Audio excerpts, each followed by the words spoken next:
Hi, good morning. This is the Friday morning, May the 8th edition of the Good Morning Show. David Cory here with you. And again, this show is really to pick up your vibe, inspire you, and gives you an alternative to the craziness that otherwise known as the news these days. We have a wonderful guest today, David Cory, who is a dynamic keynote presenter. He presents his knowledge of emotional intelligence and its application to business with stage presence and a charismatic speaking ability. Presentations are always customized for the specific needs of the audiences. These presentations can focus on emotional intelligence, skill development, introduction to emotional intelligence leadership, team effectiveness, and much more.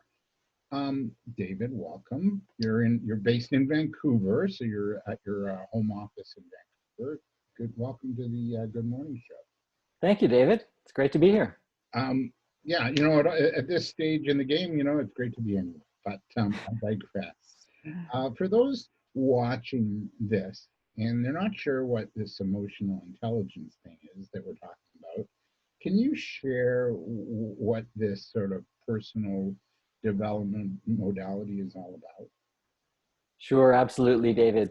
So over the course of the 20th century, a lot of psychologists and others alluded many times to something other than cognitive intelligence, which, as you know, is measured with the IQ. And we talk about how smart people are, how bright they are. And we're usually talking about someone's IQ score. And that's what we've traditionally focused on. That's what our school systems are based on developing and encouraging the development of competency in memorizing and recalling facts and using logic and reason. And that's been most of the focus. But somewhere in the 20th century, a few people mentioned, well, there's this aspect of the fact that we are social beings. And so what is that all about? And we all probably know the stereotypical university professor or researcher or someone with a very high IQ who walks into a social situation and all of a sudden doesn't know how to walk up to a group of people who are talking and break into that conversation, or doesn't feel comfortable in striking up a conversation with the person next to them at the drink table or wherever. And so what's that about? What is that idea about being put on the spot and all of a sudden freezing and not being able to talk about something that you know better than most people? What is that? And so it's actually based on the fact that our brains process emotions at the same time as all of that other stuff is going on. And we somehow have gotten we've somehow have lost track of that idea, that fact, and have focused on using logic and reason, almost as if emotions were getting in the way, as if they were, muddying the waters. And if we could just leave emotions out of it, then we'd be in a better situation. However, that's just not only not physiologically possible, because emotions are always there. It doesn't help us in the best way.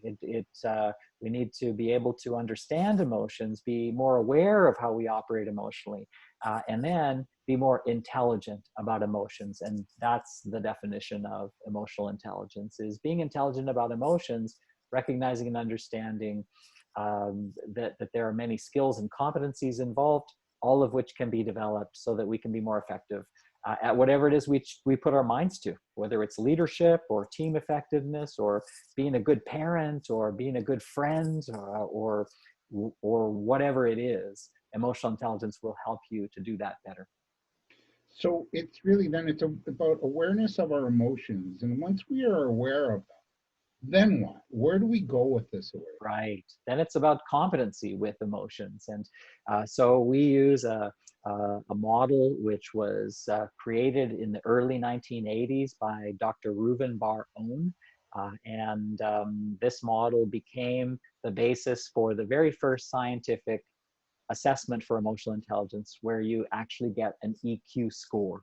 And this was Reuven Bar-Un's life's work. He started it in the early 80s. This tool was tested and validated all over the world. And it was eventually published by a Canadian publishing company, a Canadian psychometric publishing company called MHS, or Multi Health Systems. And they are Canada's largest publisher of psychometric assessment tools that are used by psychologists in their clinical practice, and also by those of us who are interested in improving workplace performance. And so we use this tool called the Emotional Quotient Inventory, which was first published in 1997. And we use that to help to gain a bit of an understanding of where people are at currently with their EQ. And then the tool gives us this wonderful roadmap to follow to zero in on areas where people might want to focus their development efforts so that they can get the best return on their investment of time, effort, energy, and of course, money. What then leads to emotional transformation and change? So awareness, being aware of it is nice. What the action, the behaviors, the responses to the various issues, personality and life challenges that come up, so my question, I guess, is, does awareness of our emotions alone get us through the challenges? And what then leads to emotional transformation? Yeah, that's a good question, David, and I particularly like your use of the provocative word transformation. we human beings, we are unlikely to transform. That's like that car that transforms into a superhero, a transformer. We human beings, we don't much transform as much as we take baby steps in the direction of our choice. And so awareness, as you mentioned, awareness is one part, but then it requires intention. So, okay, so now we're aware, what are our intentions? And if you intend to become more effective at something, you can do that. Going back to your question for one moment again, this idea of transformation, sometimes, and most unfortunately, tragedy transforms us. So when we are brought to our knees in crippling pain, the pain of the loss of a loved one, the pain of the loss of a valued job or relationship, these can sometimes transform us. And through our pain, through the expression of and the focus and the understanding of that pain, that can transform us as well. So we can be transformed. But in terms of awareness that leads to transformation, we're more likely to take baby steps in the direction. And again, we only do that with the help of someone who has the skills and the knowledge and who is able to coach us and support our growth and development in that direction that we choose. What drew you to the work? I was teaching leadership courses. I was teaching these wonderful leadership courses. I had a master's degree in adult education and an interest in how people learn in the workplace. And I became fascinated with leadership development and the fact that if you want to change an organization, much better to change the leadership of that organization. And this old analogy of trying to change the direction of a ship. You don't want everyone to go over to one side and start paddling. That's a very slow way to change the direction of a ship. But rather you want to adjust the rudder. So who's steering the organization? Well, it's the leader or the leaders. And so if you can get to the leaders or the leader of the organization, then you're in a much better position to change an organization and have it become more effective. And so I was teaching these wonderful leadership programs back in the early 90s. You may remember some of them. They were the courses where we had these beautiful wall charts and these beautiful workbooks and these and do you remember VHF videotapes? Yeah, VHS, not VHF, but VHS. So I used to haul around this huge box of VHS videotapes, and then I'd have to bring into one of those great big TVs on a stand. Remember those? You plug the videotape in, and we'd play these scenes of actors who were hired to portray managers in a typical organization, and they would have conflict, or they would be running a meeting or whatever, and then we would pick that apart and try to understand more about what was going on, and then we'd have questions, etc. So we'd have these wonderful scenarios to look at and discuss, and then we would give them tips and introduce models and make suggestions for them. And I knew some managers were going to go away and use these tools wonderfully well, and I knew other managers were not. They were going to continue to struggle, and I just knew that by the way that they interacted with others in the training room, by the way they interacted with me. But I didn't know what that was until I went to a conference, and there was a guy presenting on the topic of emotional intelligence. And that guy was the president of Multi-Health Systems, and he had just published the Emotional Quotient Inventory, the EQI. And that was in 1997. Then I was one of those annoying participants who waited until everyone else had gone and then talked his ear off, and talked with him the whole time he was packing up his computer, all the way talked to him all the way down to the front of the hotel, and then drove him to the airport, talking about how we were going to work together. And we've been working together now for 22 years. Wow, that's amazing. Now in your work, so especially in the corporate sectors, and I've got this, your website showing, and some of the organizations and conferences you've been speaking at. How has teaching emotional intelligence helped teams, managers, directors, and frontline staff improve how they relate to one another? Yeah, good question. And really, what we're promoting and suggesting, and we use the image of the iceberg frequently. Mm-hmm. Everybody's familiar with the iceberg. This little bit is sticking out of the water, that maybe 20%, and then 80% is below the surface. And we human beings are a bit like the iceberg, in that there's what you see, and there's what you can sort of tangibly experience. But then there's all this huge emotional world beneath the surface.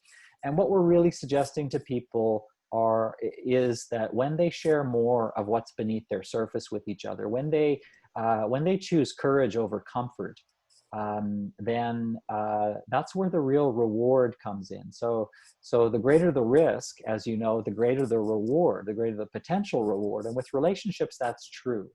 And so we really, once again, encourage people to take small baby steps in the direction of going deeper with relationships, developing working relationships of trust, loyalty, commitment, and having them experience what it's like to be more open and honest with each other. We teach models, we teach various skills like assertiveness in our training courses. So how to be more emotionally self-aware, what's going on with your own emotions, how to be more emotionally expressive, to share those emotions with others. And this leads to more authentic and real relationships with people, talking about real things that matter, and having honest conversations with the right people. I think most of the organizational issues that happen today are as a result of not the right people, avoiding conversations with the people that they really need to be talking to. Right. So we help them with that. Yeah, and a lot of fear in organizations, or lack of trust, which you alluded to already. And how do you see this emotional intelligence and leadership changing moving forward once we sort of return back to work after this pandemic we're all going through? How do you see, maybe, what if you were to gaze in your crystal ball, what do you think might change in the corporate sector as far as being more what's the word, being more upfront with how we're feeling about things and sharing? Sure. I think one of the interesting outcomes of the COVID restrictions has been that we've really gotten this interesting and unique view into other people's lives. So those wonderful TV personalities, we saw them in their homes. We saw them, with their pets. We saw them with their children, and this is really sort of brought an interesting and kind of unique humanity into our worlds that maybe wasn't necessarily there before.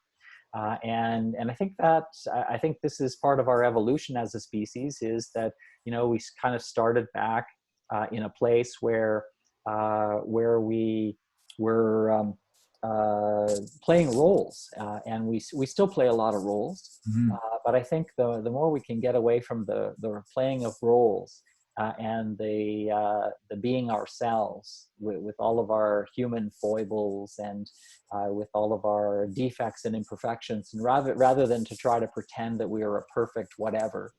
And I think the COVID crisis has really helped us to drop a bit of the guard and sort of progress us along that evolutionary pathway, which is really all about, learning more about and embracing more of who we are, and coming together and connecting.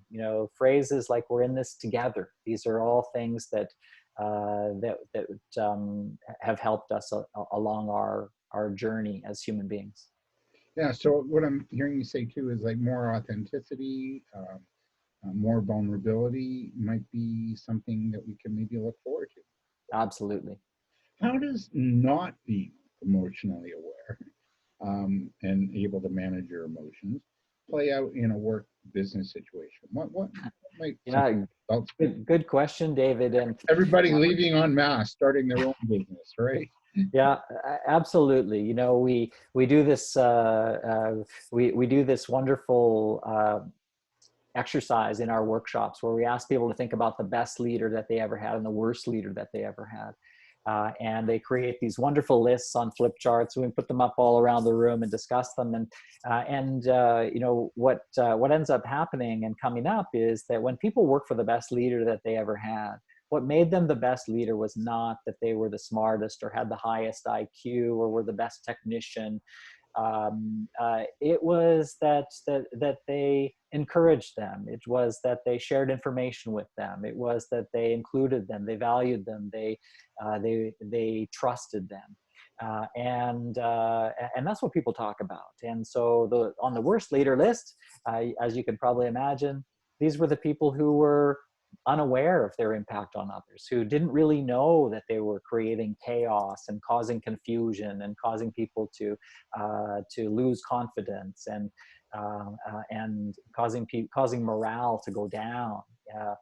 I can't really imagine a manager on their way to work in the morning thinking, how can I cause everyone to feel like quitting and leaving and going somewhere else? It just doesn't make any sense. And so what we conclude about that is that people don't really understand or know the extent to which they impact on others. And that's part of leadership development, is understanding that we all impact on each other, and we have choices around that. We can choose to impact people positively, which leads to a better work product and greater employee engagement and greater retention, etc. Or we can choose, or we can continue with that lack of awareness, lack of a focus on emotions, and not paying attention to things like employee engagement ratings. And then then you're going to have retention issues. You're going to have attraction issues because nobody will want to work there. And of course, engagement drops and retention drops as well. You lose good people. Mm-hmm. Yeah, and then the people you have just kind of go about them. They go about the motions. They're not. Yeah, they do. Yeah. So we talked about in times we're in, and in these times of isolation, uncertainty, rumors, who's to blame, there's a myriad. These are just some of the myriad of areas that are causing some challenges and upsets. And managing our emotional states of beingness is somewhat challenging right now at best. I've, been talking to a few people about this week, actually, prior to our chat today. How can we move through these emotional states as individuals, you know, the ups and downs a bit more effectively using some of the teachings of emotional? Well, you know, in our model, we've got 5 categories of competencies, and so you know, just to talk about those quickly and talk about how each one can be key in terms of helping us and assisting us to get through what we're going through. The first one is emotional, is self-perception. So how are you perceiving yourself right now? What's going on for you? Part of that is, you know, first of all, viewing yourself as confident and competent to get through this, that you can develop the skills if you don't have them, or acknowledge the skills that you do have and use them.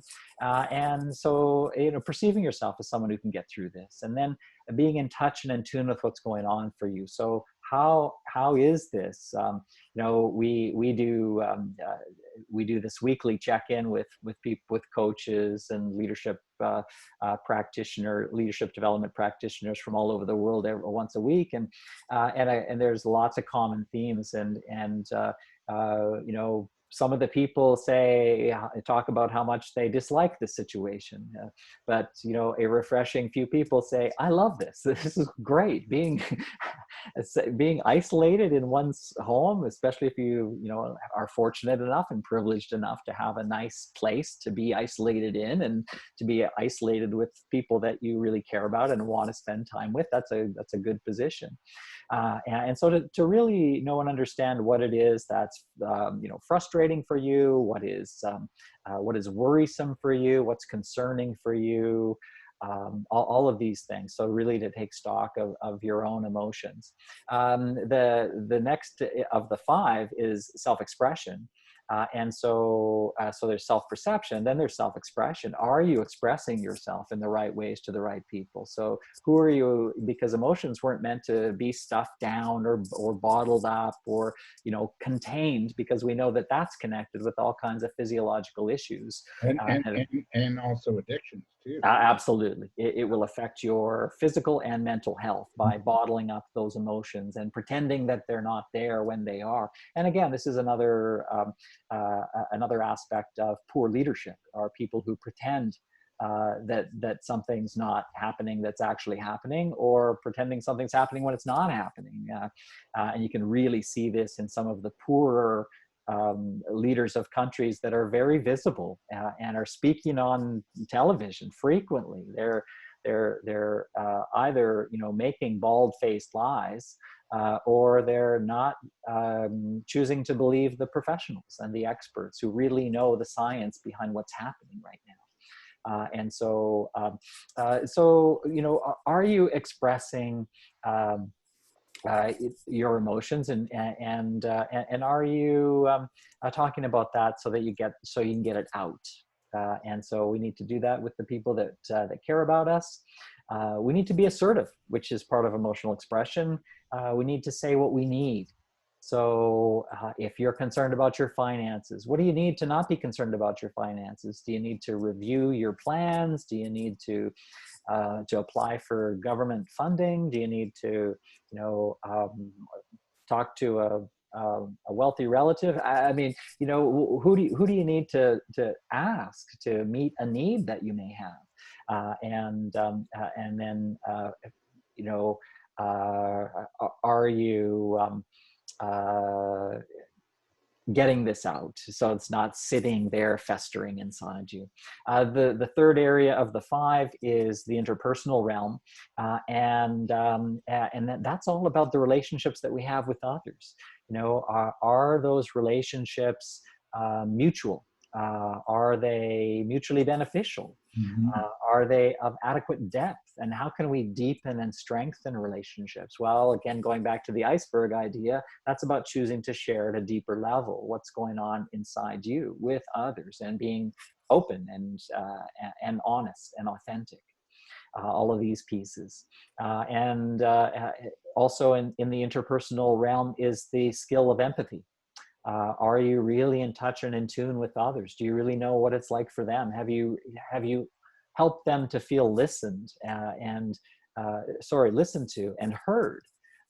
because it's so critical and important that we pay attention to that. And instead of, what some people do, and that is dismiss others for their fears and just saying, well, they're irrational. Well, they're actually not irrational to that person. So trying to, putting yourself in someone else's shoes is excellent advice with respect to empathy. What is it like to be them? What is it like to be in their chair, in their shoes, from seeing things from their perspective? What could that possibly be like? And we don't have to understand it. We just have to try. And that's the interesting thing about empathy, and to be with others if they're feeling that way. Yeah. And we don't have to fix them. We're not their doctor or therapist, but just being with maybe their pain or their current state or situation, as opposed to having to take it on. And I know as men, if we're married or in a relationship, we want to fix them, or we want to, let's do something and make it go away. But sometimes just listening, being there, understanding, and helping them draw their own conclusions as to what they need. Absolutely. Is really important. Personally, this week, I don't know, this week was an interesting week. I've been kind of coasting along okay, but I've been facing some emotional upsets personally, and some old stories and patterns, and the poor me's came out last weekend. Mm-hmm. And then that came out this week. Not sure why. I don't know. Maybe it's there is a full moon, so maybe that's why. And a few people I've been, connecting with are also feeling the same way this week. Feeling a little raw, a little sensitive, even a bit more sad, withdrawn.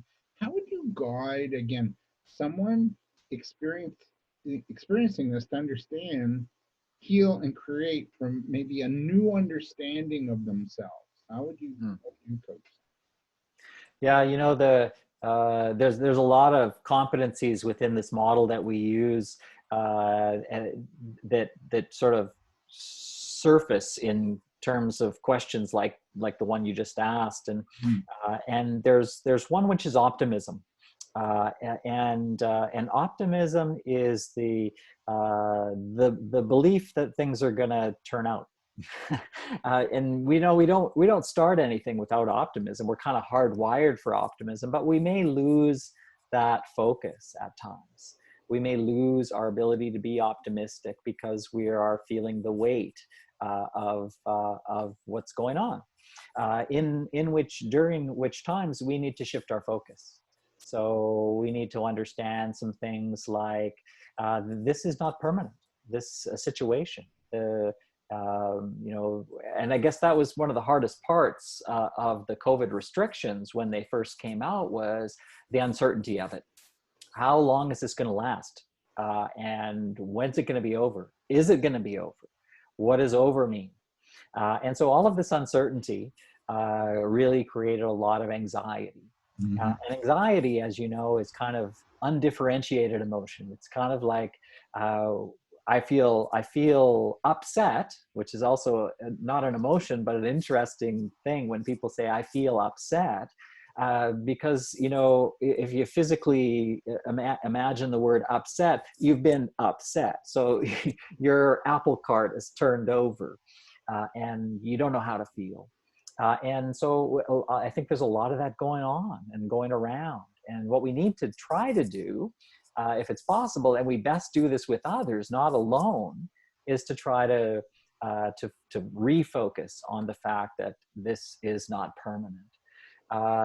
There's 3 P's in learning to be optimistic, according to Martin Seligman, who wrote the book Learned Optimism, and the permanence idea is one that we have to challenge. The second is personalization, that we have to challenge the notion that this is just about us, that the gods have conspired to create this issue for us personally, which of course is not true, but sometimes we forget it, and so sometimes we get stuck in that, and that my situation is worse than others, or whatever, and we have to try to move out of that. So it's not personal. So it's not permanent. It's not personal. And the third P of the three Ps is pervasiveness, and we have to challenge that as well. That this has ruined my life.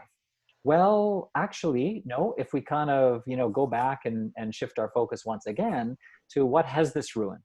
Well, this may have ruined this live event that I had planned, and I had several that COVID restrictions ruined. Okay, so we're not going to Vegas to speak. Is that what you're saying? We're not going. Well, one of them was Toronto. We're not going to Toronto on those dates. We're going to Toronto on other dates because it's not gone away completely. But what we had planned is not happening. So what do we still have?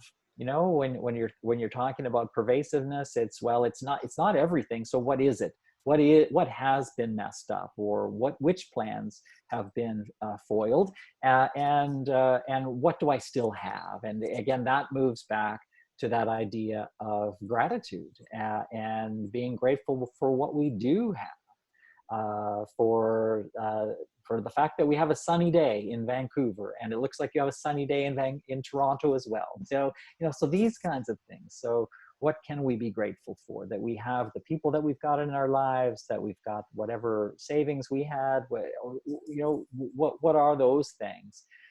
And when we focus on those and repeatedly remind ourselves of what we have to be grateful for, that can help to shift us out of those mood states that you're talking about. And we talk about emotions that linger as mood states, and some of those are mood states. You feel sad, you feel down, you feel blue, you feel by the way, down and blue are not emotions, but in any case, people know what we mean by that. Yeah, I was talking to my nephew last night, and we're both baseball fans, and yeah, we're missing the Blue Jays. My wife is a huge baseball fan, and for her birthday last year, not only got tickets to the season opener, but we got one of those rooms in the hotel that looks out on the diamond. Fantastic! Yeah, it's best birthday present ever. I know, for both of you. The gift that kept on giving. We're a fast food society, David. We all want a quick fix, quick solution for the pain to be gone and fast. Drive through at Timmy's really fast. What do you say to that kind of expectation? People who kind of go, yeah, come on, like let this be over now. Come on, right? And they've got that emotion behind that. What do you say to that kind of an expectation? Yeah, I say that all things come in good time. I can't remember who said that. Maybe it was from the Bible, but in any case, some things can't be rushed. And again, we look at countries, we look at cities or provinces that have rushed things, and they've experienced the negative impact. So we really have to be patient in our model. Going back to the model for a moment, patience we call that impulse control, and impulse control allows us to do all kinds of wonderful things. And one of those wonderful things is control the temptation to do something that we may regret later. So we really have to listen to the experts. In BC, we have this wonderful woman, Dr. Bonnie Henry, and we all love her. And she's real. She's authentic. She'll get up to the podium and she'll cry because people have died from COVID-19.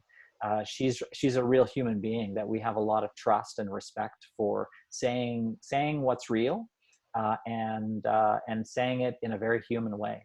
And it's been fantastic to see this demonstration of authenticity and leadership.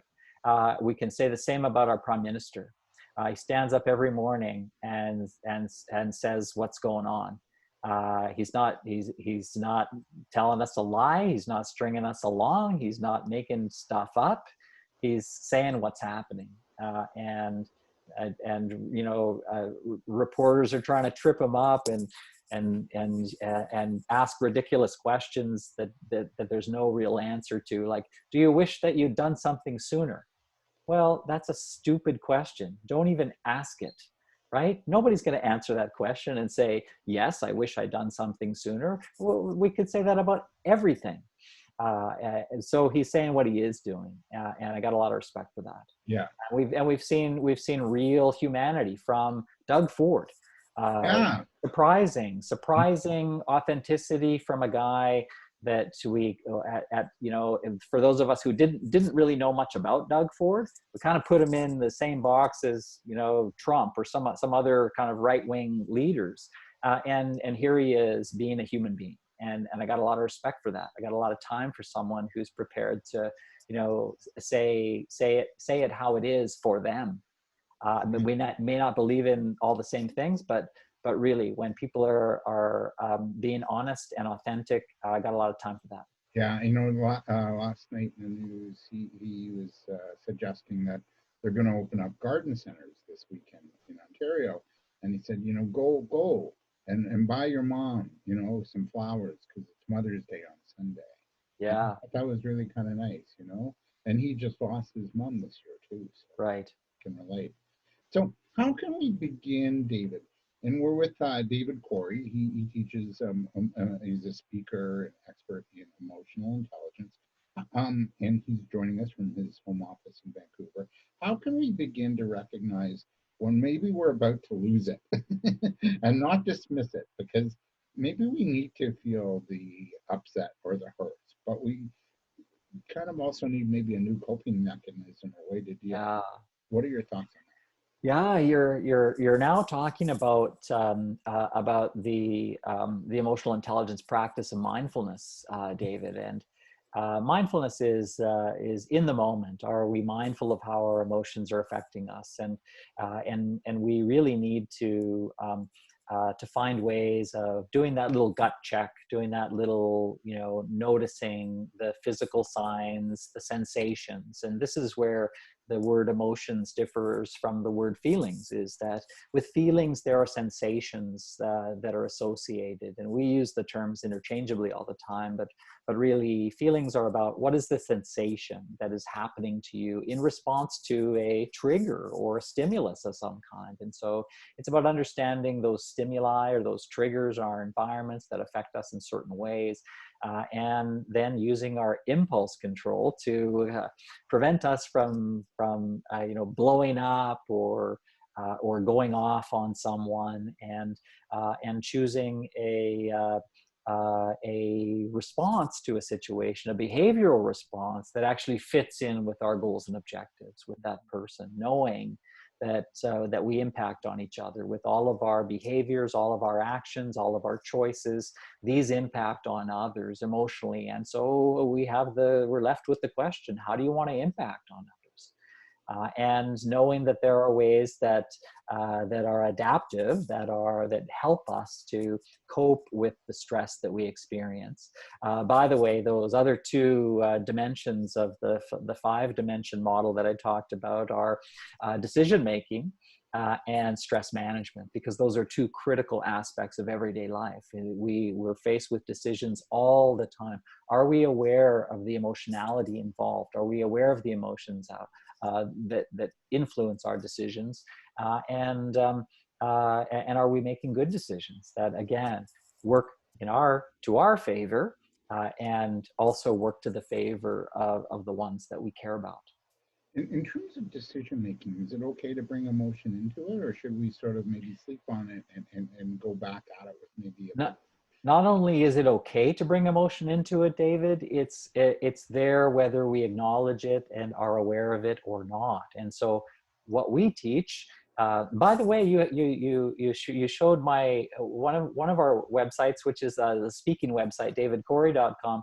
But then there's this one, eitc.ca, and eitc.ca or eitrainingcompany.com is our training and consultancy, where we design and deliver training programs for organizations, where every manager who comes to a training course gets a coach. So we've got the one-to-one coaching, we've got the assessment. So everyone takes either the self-report measure, the emotional quotient inventory, or they take the EQ 360, where they rate themselves and people around them rate them, and we combine that all into one report, and we use that in our coaching work with them. And there's EITC. Yeah. And so we teach people more about these kinds of things. So more about how to understand or be aware of your emotional responses. And emotions are simply biochemical reactions in response to stimuli in our environment. And we're having them all the time. They exist whether we want them to or not. In fact, when we are no longer capable of experiencing emotion, a physician may write DNR on our chart, which means, as you know, do not resuscitate. Mm. So we consider life to be over when we can't experience emotion any longer. And so, not only is it a good idea to include emotion, it's encouraged to become more aware of the emotions that are there. Make sure that they're expressed. Make sure that you take them into consideration when making your decision. When people say we don't want to make an emotional decision, what they mean is that they don't want to be carried away by their emotions. It was interesting. I recorded an educational video for a group that works with financial advisors, and that was interesting because I never really thought as much about the advisor-client relationship as much as we did in this video. They're talking about, we don't want people to make emotional decisions about their finances. And I kind of get it on the one hand. What they mean is we don't want to be carried away and make a decision based on fear when the facts are telling us otherwise.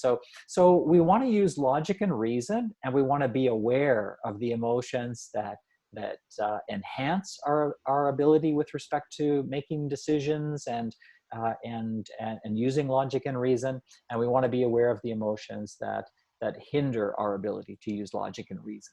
So in this time we're in now, is it a wise time to make big decisions right now? Because I'm feeling personally, I'm making decisions, but I'm also being open-minded to the result, because I may have to pivot again just because of that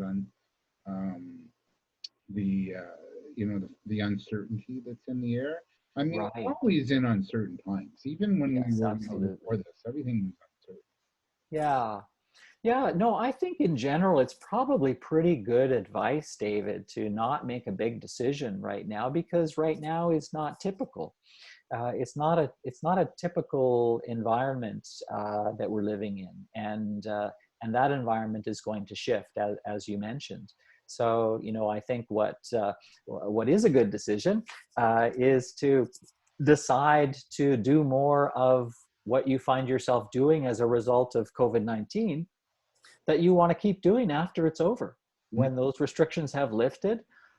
We've heard people talk about the fact that they learned to use technology that they didn't know how to use before, and it's brought this incredible connection to them in their lives, that they reconnected with people that they were no longer connected with as a result, and all of those kinds of things are highly encouraged. Find out what you really have enjoyed, or what's made your work or your life better about these COVID restrictions, and decide to keep doing those. Are those big decisions? Probably not. They're probably small decisions, but they're small decisions that I think will have big impact ultimately. Yeah, yeah. So let's say someone's struggling with overwhelm at home right now. We're Right. talking about home life and everything, enjoying our homes. But some people, maybe they are a little stressed. It's a single mom working, maybe a frontline worker, maybe someone who's drinking more at home now. They got little kids. They gotta educate the kids, and then go to work.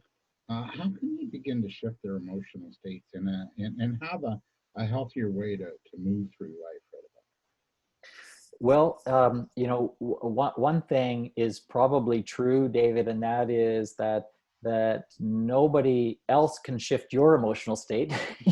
You have to decide that you're going to shift your emotional state, and really the best way to do that is with others. there's a lot of wonderful sayings in the world, and I kind of hang on to the good ones, and I think that this one is a good one. Alone I'm limited, but together we can do anything.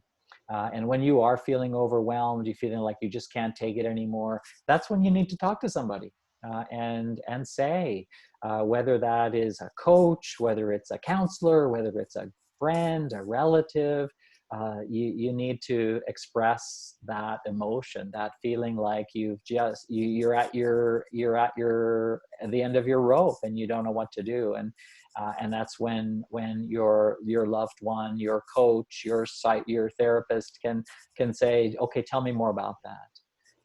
And I'm here. I'm just gonna be with you.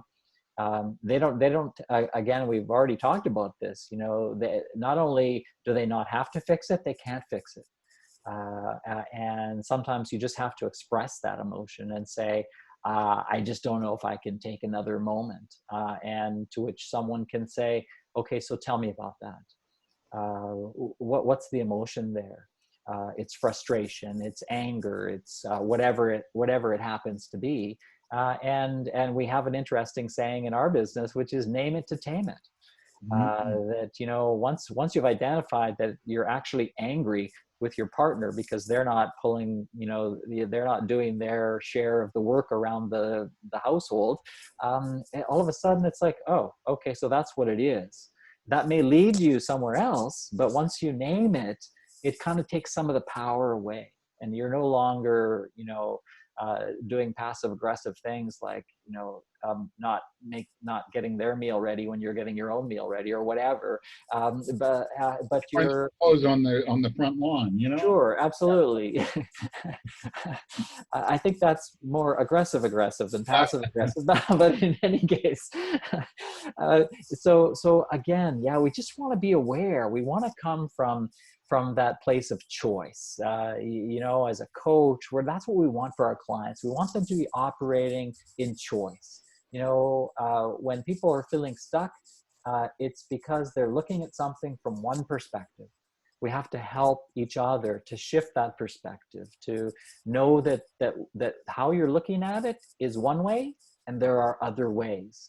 So let's move over here. Let's go to the other side of the room. Let's pretend we climbed up on the roof now, and we're looking at the situation and it's now on the ground. What does it look like from here? And there are always different perspectives. And once we understand the different perspectives, we can choose one that gives us more choice, that helps us feel unstuck, that helps us feel less overwhelmed, that helps us to get back to a place where we can feel somewhat centered and somewhat grounded, so that we can move forward again, with intention. Our last question for you is, are there sort of rituals that we can follow to, harness our emotions and have a more balanced, centered life? And I think that that rather than harnessing our emotions, we might want to just experience them, right? It's just like, okay, so what emotion is showing up for me now? What emotion is showing up for me upon waking? What am I thinking about today? Because thinking and feeling have this incredible connection. Some argue that we think first and then we feel, and others argue that we feel first and then we think. And in terms of who's right, we're probably both perspectives are right, and it depends on the situation or circumstance. The example that we use in class sometimes is, if a fire alarm went off in the building, some people would look for their computers and to make sure they grab them, and other people would be frozen with fear, depending on your past experience and again how you're thinking about the stimulus. And so again, with the going through how you're feeling through a day, also how you're thinking about things. Is there a more constructive way to think? You talked about blaming at one point, and blaming is immediately putting yourself in victimhood. When you're in victim mode, you're useless to everybody, and particularly yourself, and you're choosing to suffer. So as soon as you hear someone blame someone else or hold someone else accountable for their situation, they are not only are they powerless, but they've chosen to suffer. And as you know, pain in life is inevitable. We're going to experience pain, but suffering is optional. And this is where we choose not to be victims. We choose not to blame others. We choose not to blame the whoever's doing what, but we're taking responsibility for ourselves and our situation, and we're owning up to the mistakes we made. We're owning up to whatever it is, and we're saying, okay, now what do I do? How do I move forward from this present moment in a more productive, constructive fashion? How am I going to do that? Yeah, and I'm also hearing a lot of people are letting go. Let go of the past, let go of those stories, let go of the blame, because it's the past. It happened. Yes. Yes. You bringing it back into the now. The now, when we're in the now, everything's okay. And I guess that's the mindfulness teaching too, is that be here now. Yes. Be focused now, and everything's okay now. If we get too far ahead, we don't know what's going to happen. Yeah. But today we do. We can manage today. Yes, Dave. Do you want to bring that back? No. Why? It's taking away from your joy today, right? So just some key points about emotional intelligence: self-awareness, self-regulation, interacting with others, empathy, and motivation to change, like a desire to shift and change our responses. Those are some key tenets, right? Yes. Yeah. David, I want to thank you. Where do we get a hold of you, and what do you have coming up? Sure. Well, people can feel free to take a look at our website, and the one that we really encourage people to take a look at is eitc.ca. Okay. If you want me to come and speak to your group, or even arrange for a presentation, a virtual presentation, then I suppose davidcory.com would be a helpful site. But we don't put a lot of time, effort, energy into that site. It's kind of like a stationary business card. But the EI training, eitrainingcompany.com. That's where we offer courses and programs for all kinds of people, right from very beginners right up to senior leaders in major organizations.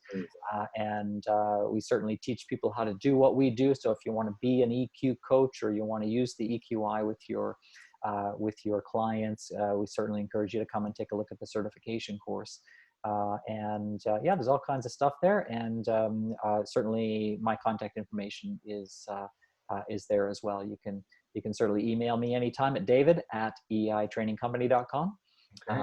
And happy to hear from anyone who has more questions. Yeah, it's great work. And I really think moving forward, this is going to be even bigger and more necessary, because my sense is, even coming out of this, I don't think we're returning to the way it was. It's going to be a brand new normal.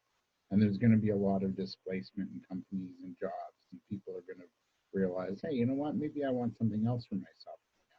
And so I think we're going to need better interactive skills, better coping skills, more authenticity, better leadership.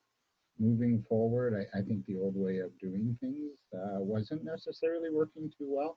And so I think you're going to be a busy man traveling around, or doing webinars. Yeah. Thank you for this. Thanks, David. It was Anytime. a real joy. Yeah. All the best. Okay, David? Thank you. You too. We'll be back on Tuesday with another show where we're going to actually talk about empathy with Alana Ben-Ari of 21 Toys. And I hope you enjoyed this show. Feel free to go down and donate on our Patreon if you want to help out, and let other people know that we're doing this kind of great programming. Have a really good weekend, everybody.